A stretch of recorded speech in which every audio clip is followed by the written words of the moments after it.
নবী করিম সাল্লাল্লাহু আলাইহি ওয়াসাল্লাম বলছেন, ক্বালা, আমার রাসূল বলছেন, আলা উখবিরুকুম, সাহাবীদের সামনে অনেক সাহাবী ছিলেন, হাদিসে তাই বলে, আলা উখবিরুকুম মিন আহলিল জান্নাহ বা বিল জান্নাহ, আমার সাহাবী গো, তোমাদের কি আমি জান্নাতের সংবাদ দেব?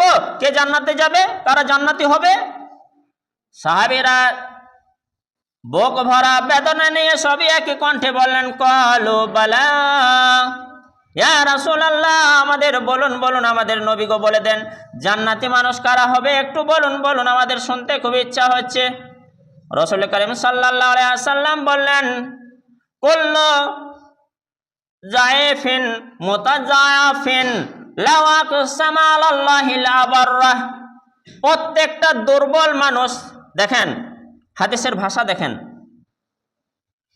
একবার মিরাজে গিয়ে আল্লাহ রাসূল এসে বললেন গরিবরা বেশি জান্নাতে রয়েছে, কিন্তু এইখানে যখন কথাটা ব্যবহার করলেন প্রত্যেক দুর্বল মানুষ, দুর্বল বলতে আমরা বুঝি তো দুর্বল মানুষ, জাইফিন মুতাজাফিন, প্রত্যেকটা দুর্বল মানুষ, শুধু গরিব বলে দিলে, গরিব মানুষ হলে দুর্বল নাও হতে পারে, কিন্তু দুর্বল হলে সে গরিব হবে, সে অসহায় হবে, চারিদিক দিয়ে সে অনটনের মধ্যে থাকবে।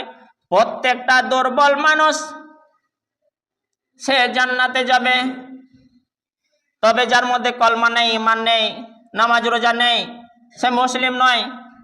গায়ের মুসলিমদের মধ্যেও দুর্বল অনেক আছে, দেখে মায়া লাগে, হা বেচারা, তাদের কি অবস্থা, ছেলে পিলে থাকতে ঠিক মতো আহার পায় না, খেতে পায় না, তো সেই রকম মানুষও জান্নাতে যাবে যদি কলমাটা সে গ্রহণ করে নেয়। তো প্রত্যেকটা কলমাওয়ালা মানুষ, দুর্বল মানুষ, সে জান্নাতি। আল্লাহ রাসূল সাল্লাল্লাহু আলাইহি সাল্লাম বলেন, যদিও সে আল্লাহর নামে কসম খায়, শপথ করে, আল্লাহ তা পূরণ করেন। হয়ে গেল হাফ অংশ। দ্বিতীয় অংশে বললেন, আলা উখবিরুকুম মিন আহলিন নার, ওগো আমার সাহাবীরা, তোমাদের কি বলবো জাহান্নামী মানুষ কারা হবে, তাদের কি কি গুণ হবে, বা কারা কারা জাহান্নামে যাবে? সাহাবীরা জিজ্ঞাসা করলেন, কেন, যে আমরা যেন জাহান্নামে না যাই, তাই বললেন, ইয়া রাসূলুল্লাহ ক্বালু বালা, হে আল্লাহর রাসূল গো, আমাদের বলে দিন বলে দিন বলে দিন। যত মানুষ জমা পড়তে এসেছি, আমরা যারা খুতবার আওয়াজ শুনছি, প্রত্যেকে মনে রাখতে হবে তিনটি গুণ মনে রাখতে হবে। আমার রাসূল সাল্লাল্লাহু আলাইহি ওয়াসাল্লাম যখন বলে গেলেন, এই কথাতে কলমের দাগ কেউ দিতে পারবে না, পারবে না, পারবে না। হাদিস থাকবে, পাল্টে যাবে সময়, পাল্টে যাবে দুনিয়া, পাল্টে যাবে যুগ, পাল্টে যাবে মানুষ, কিন্তু হাদিস থাকবে, আল্লাহ রাসূলের বাণী থাকবে। তো কারা জাহান্নামী হবে, আমার রাসূল যখন বললেন বলবো, সাহাবীরা বললেন বলুন বলুন।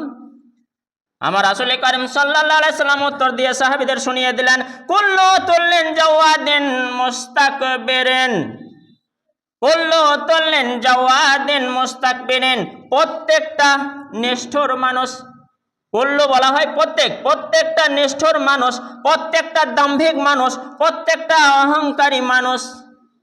অনেক হাদিসে বিন্দু মাত্র অহংকার থাকলে, সরষে দানা পরিমাণ ঈমান থাকলে সে জান্নাতে একদিন যাবে, আর বিন্দু পরিমাণ আর সরষে দানা পরিমাণ অহংকার থাকলে তার জান্নাত নাই। তো যাই হোক, এখানে এলো প্রত্যেকটা নিষ্ঠুর মানুষ, নিষ্ঠুর বলতে যার মনে অন্তরে দয়া ময়া নেই, কিছু নেই, যেন মনটা পাথরের মতো, সেই রকম মানুষ। তো আল্লাহ রাসূল সেই কথা বলে দিলেন, প্রত্যেকটা নিষ্ঠুর মানুষ যার অন্তরে দয়া ময়া নাই, সে যাবে জাহান্নামে। প্রত্যেকটা দাম্ভিক মানুষ যে নিজেকে সব সময় অটল রাখে, ক্ষমতার বড়াই করে, অহংকার করে, প্রত্যেকটা অহংকারী, তারা যাবে জাহান্নামে।